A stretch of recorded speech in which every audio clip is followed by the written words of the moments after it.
My name is Lesley Williams. My maiden name was Lesley Guymore.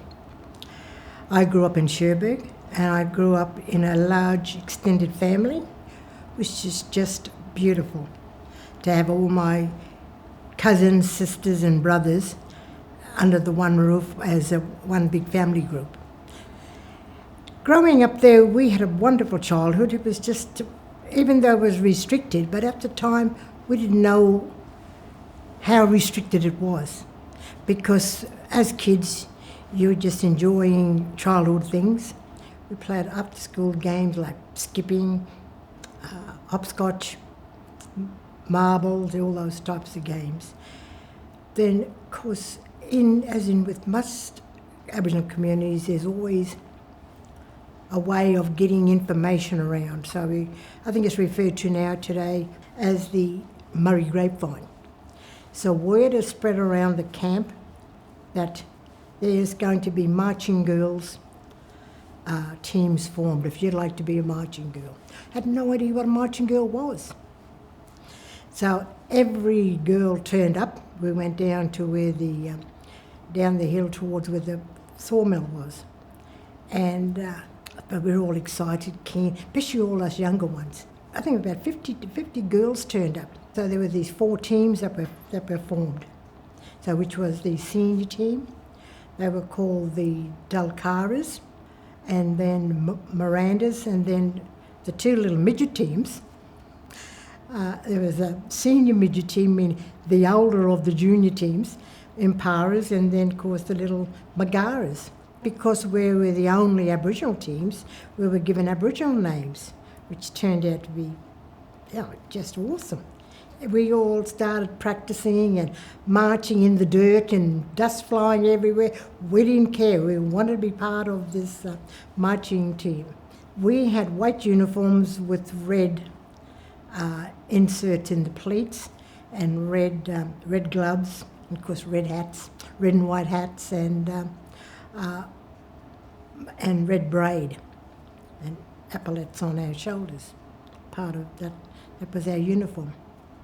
Our uniforms were made in the sewing room in the girls' dormitory by women in the dormitory, as well as some mothers from the camp. There was a lot of training involved and a lot of commitment. You assemble, you have a leader, you have a marker, and then it's made up of a team of 10 girls. When we went off to competitions, you were judged on your performance, on being in line with the rest of the girls, and it was all done by the whistle by the leader. And you had to make sure you're counting your steps and do performing and formation. There were lots of spectators, and to see all these girls with these different coloured uniforms, but it was nationwide, this marching girl movement. One competition in particular, Australian Championships. When it was our turn to march, it just poured down with rain. We didn't miss a beat. We didn't stop. We were splashing water marching through all these huge puddles. We didn't care. We just got out there and we just did our thing. If one of the girls step out or miss a step, you don't win. It was stiff competition, and we took it seriously.